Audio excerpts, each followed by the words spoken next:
The history of tuna fishing in South Korea dates back hundreds of years, when tuna had already become an essential part of the lives and cuisine of the country's fishermen.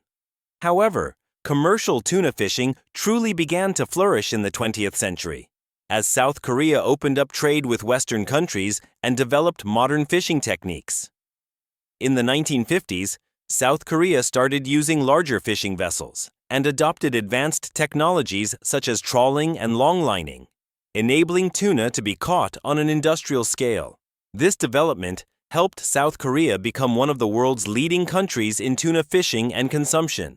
During the 1960s and 1970s, South Korea exported tuna to many countries and simultaneously developed its tuna processing industry to meet growing domestic demand. Tuna fishing techniques in South Korea have gone through many improvements over time. Initially, fishermen used simple methods such as hand lines and fishing nets. However, with advances in maritime technology, South Korean fishermen began using larger vessels and more modern techniques such as longline fishing.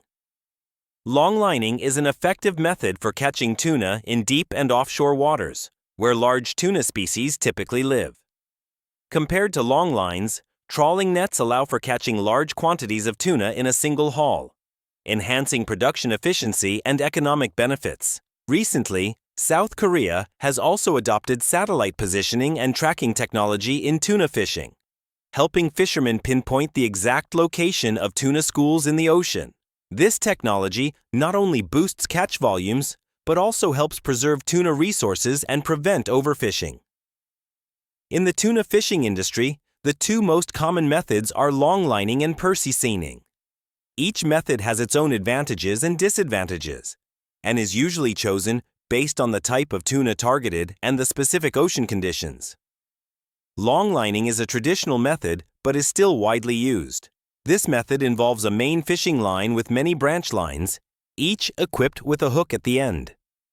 It is suitable for catching tuna in deep waters, where species like bluefin and big-eye tuna are found. However, the drawbacks of longlining include long fishing times and the risk of bycatch, such as sharks or sea turtles. Purse seining is a more modern method, commonly used to catch skipjack and yellowfin tuna. This technique uses a large net that is deployed into the water to encircle a school of tuna, then drawn in to capture the entire group. This method is efficient and fast, but if not well managed, it can still result in bycatch of non-target species like dolphins.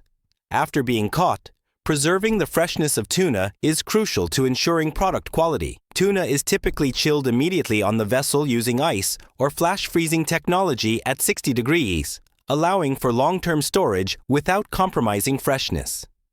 This is especially important for the sashimi market. At the port, tuna is graded and transported to markets or processing facilities. Transport often involves refrigerated trucks or air freight for premium shipments, with strict standards on temperature and hygiene to maintain quality. The tuna industry makes a significant contribution to South Korea's GDP, not only through fishing and exports, but also through processing, commerce, and related services.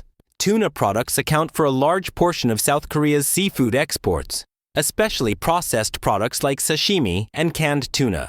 Toyosu Market is one of the most famous tuna auction markets and one of the largest seafood trading hubs in the world, contributing significantly to the local economy. Every year, millions of dollars are spent on tuna, with bluefin tuna sometimes being auctioned for millions of yen. South Korea has many major companies specializing in tuna processing and trade, such as the well-known Dongwon and Korea Fisheries Commercial Limited. These companies operate not only domestically, but also own global processing plants and distribution systems, promoting the global popularity of Korean tuna. In commercial tuna fishing, the two primary methods are longlining and purse seining, each suited to different tuna species and marine conditions. Longlining is one of the most popular methods for catching bluefin and big-eye tuna. This method uses a main line that can range from 50 to 100 kilometers in length, with thousands of branch lines, each baited with fish or artificial lures to attract tuna. The main line floats on the surface thanks to buoys, while the branch lines sink into deeper waters where tuna are active. When a tuna bites, the tension is transmitted through the branch line to the buoy, helping fishermen identify and retrieve the line. This method is effective for catching large tuna in deep waters with minimal competition from other vessels, but its drawbacks include long fishing durations and the risk of bycatch, such as sharks, sea turtles, or seabirds. Additionally, maintaining tuna freshness after capture requires efficient onboard refrigeration systems. Purse seining is the primary method used to catch skipjack and yellowfin tuna, which often swim in schools in shallow waters. This method uses a large net to encircle a school of fish, then tightens the bottom of the net like a drawstring bag to capture the entire school. When a school of tuna is spotted, the vessel deploys the net to surround the fish and then pulls the cable to close the net's opening, preventing the tuna from escaping. This method is fast and efficient, especially when combined with satellite-based fish school tracking technology, allowing for large catches in a short time at a low cost, while also reducing fuel consumption by eliminating the need for long searches. However, purse seining carries the risk of bycatch, especially dolphins, which often swim with tuna schools.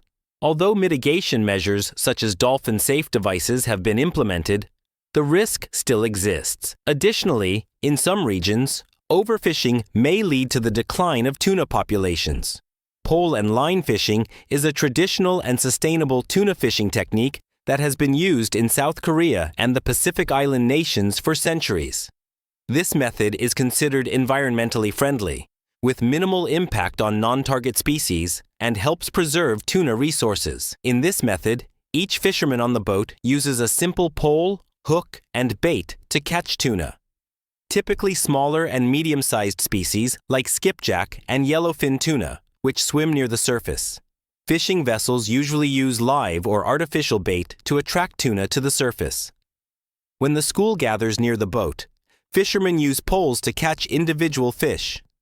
With each pull of the pole, a tuna is hooked and brought aboard. This process is fast and continuous, allowing for the capture of hundreds of tuna in a short amount of time. The method is effective and does not harm species like sharks, sea turtles, or dolphins, which are often accidentally caught using other techniques. Additionally, pole and line fishing helps maintain the high quality of the tuna, as each fish is handled immediately after being caught. Live bait is typically sardines or other small fish, released near the vessel to attract tuna. The bait is kept in onboard tanks and released once the boat approaches a tuna school. Artificial lures, often brightly colored or reflective, are also used to draw the fish. Fishing poles usually range from 2 to 5 meters in length and are equipped with strong lines and sharp hooks. Some poles are specially designed to withstand the powerful pull of tuna, ensuring both efficiency and safety during fishing. When searching for tuna schools, vessels move toward areas likely to contain tuna based on direct observation or information from radar, fish finders, and satellite data. Once a school is located, a bait is released to draw the tuna toward the surface. Fishermen prepare their poles and take their positions on the vessel. When the tuna are close enough, they begin casting, pulling the poles quickly and forcefully to bring the fish aboard. The tuna are unhooked and immediately placed in refrigerated storage, carefully handled to avoid damage, and kept cold to preserve freshness. Immediate handling after capture is critical to ensure the quality of tuna meat for the consumer market. The rapid development of today's commercial tuna fishing industry would not be possible without the support of modern technologies, including satellite positioning systems, fish-finding radar, and advanced refrigeration. The VMS, Vessel Monitoring System, helps vessels track tuna school movements through satellite imagery, analyze data to locate high-density tuna zones, and optimize fishing routes to save fuel. Fish-finding radar uses sound waves to detect underwater tuna schools. These sound waves reflect back upon hitting objects like tuna, allowing fishermen to pinpoint the exact location and depth of the school and adjust their fishing strategy accordingly. After the catch, maintaining the freshness of the tuna is critical, especially for the sashimi market. Flash freezing is a modern technique that allows tuna to be frozen at 60 degrees in a short period, preserving the color, flavor, and texture of the meat to ensure the highest quality product reaches consumers. Preserving and transporting tuna are critical steps in the supply chain, ensuring product quality from the moment it leaves the vessel to when it reaches the consumer. This process includes chilling, grading, packaging, and transportation. Immediately after being brought on board, tuna must be chilled to prevent spoilage. Modern vessels are typically equipped with advanced refrigeration systems that store tuna at temperatures as low as 60 degrees Celsius. Some vessels are also outfitted with onboard ice-making systems to keep tuna in optimal condition. Once the vessel docks, tuna is sorted by size, weight, and quality. High-grade tuna intended for sashimi undergoes thorough inspection to ensure it is free from damage. After grading, the tuna is placed in special containers designed to maintain low temperatures. Tuna is typically transported using refrigerated trucks or by air for premium shipments. For domestic markets, tuna is quickly delivered to wholesale markets or processing facilities. Exported tuna is packed in refrigerated containers or shipped by air to minimize travel time and preserve the highest quality. South Korea's commercial tuna fishing industry faces numerous challenges, particularly regarding the sustainability of tuna resources. These challenges include overfishing, impacts on other species within the ecosystem, and pressure from the global market. The most significant issue is overfishing, which has led to a decline in tuna populations. To address this, many countries, including South Korea, have joined international agreements such as the Law of the Sea Convention and regional fisheries management organizations, which establish regulations and catch quotas. Conservation measures include setting catch quotas, banning fishing during spawning seasons, and creating marine protected areas where tuna fishing is completely prohibited. Additionally, the use of dolphin escape devices and bycatch reduction methods helps minimize the impact on other species and protect marine ecosystems. South Korea's commercial tuna industry is not only a vital part of the fisheries sector, but also plays a key role in the nation's economy, culture, and cuisine. South Korea is one of the largest consumers of tuna in the world, and its tuna market strongly influences global trends. Tuna holds an important place in Korean cuisine and culture, especially bluefin tuna, which is a key ingredient in traditional dishes. Sushi and sashimi are two of the most well-known dishes, with tuna playing a central role. Tuna meat is divided into several cuts, from red meat and medium belly to fatty belly and otaro, each with high culinary value and favored by consumers. The high demand for tuna has made tuna fishing and processing a significant source of income for South Korea. The Toyosu Fish Market in Tokyo is famous for its tuna auctions, where prices, especially for bluefin tuna, can reach millions of yen. These auctions attract not only locals, but also international chefs and traders. South Korea is the largest domestic market for tuna, particularly for sashimi and sushi, with around 80% of global bluefin tuna imported into this market. The demand comes not only from high-end restaurants, but also from supermarkets, casual eateries, and family meals. While the majority of tuna is consumed domestically, South Korea also exports large quantities of processed and frozen tuna. Key export markets include the United States, Europe, and other Asian countries. Korean tuna, especially those caught using sustainable methods such as pole and line fishing, is highly regarded in international markets for its quality and freshness. South Korea also imports a significant amount of tuna from countries like Indonesia and the Philippines to meet domestic demand.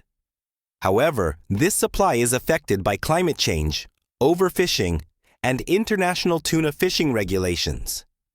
South Korea is among the countries that strictly adhere to international tuna conservation and management regulations, including catch quotas, fishing bans during spawning seasons, and protective measures for endangered species, factors that influence both supply and pricing in domestic and international markets. Tuna prices in South Korea fluctuate significantly, especially during auctions at the Toyosu market, influenced by quality, size, time of catch, and market supply and demand. High-quality bluefin tuna can reach record prices, reflecting the fierce competition in the market. Recently, consumer habits in South Korea have shifted. with rising demand for canned tuna and processed products to accommodate busy lifestyles. However, sashimi and sushi remain at the core of Korean cuisine, and the demand for fresh tuna is still very high. Growing awareness of environmental protection and tuna resource conservation has driven the development of sustainable tuna products. Consumers are increasingly concerned about product origins and are willing to pay higher prices for tuna caught using eco-friendly methods such as pole and line fishing. South Korea has adopted many advanced technologies in tuna processing and preservation, including flash freezing and quality control systems, which help maintain product quality, extend shelf life, and reduce waste. With supply challenges due to overfishing in many parts of the world, wild tuna stocks are declining, presenting a major issue for South Korea in ensuring a sustainable supply for the domestic market. Tuna resource management and aquaculture projects may play a vital role in addressing this challenge. In terms of international market opportunities, while South Korea is one of the largest tuna-consuming markets, global demand for high-quality Korean tuna is rising, creating opportunities to expand exports, especially to China and Southeast Asia. South Korea is heavily investing in tuna farming technology, particularly for bluefin tuna, to respond to declining wild stocks, ensure stable supply, and meet market demand for premium products. The future of South Korea's tuna industry depends on its ability to achieve sustainable development, balancing consumer demand with natural resource protection, which requires collaboration between producers and fisheries organizations.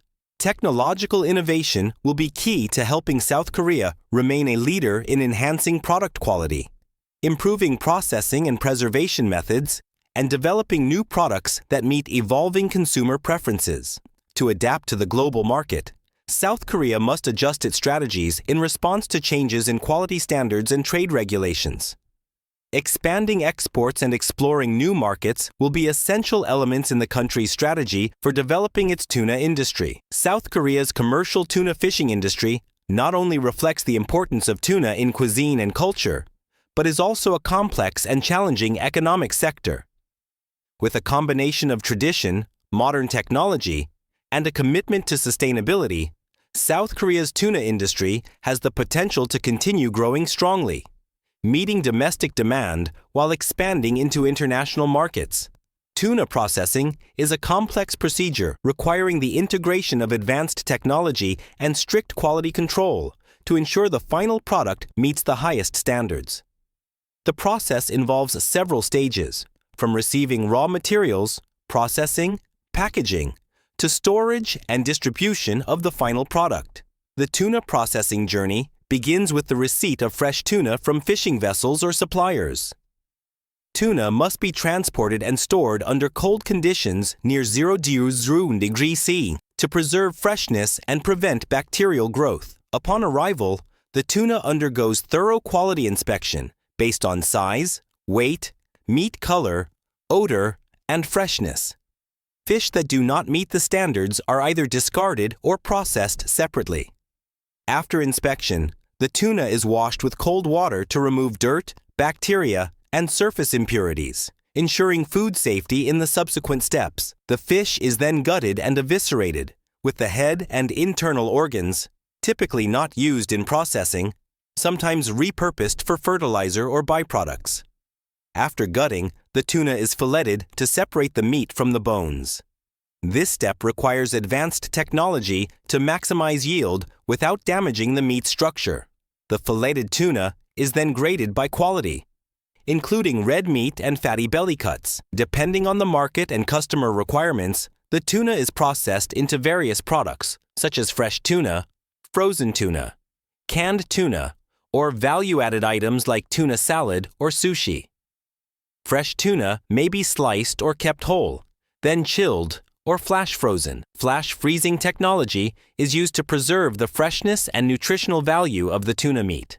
A large portion of tuna is processed into canned products, which involves cutting the meat, cooking it, then packing it into cans with water, oil, or sauce, followed by sealing and sterilization to extend shelf life.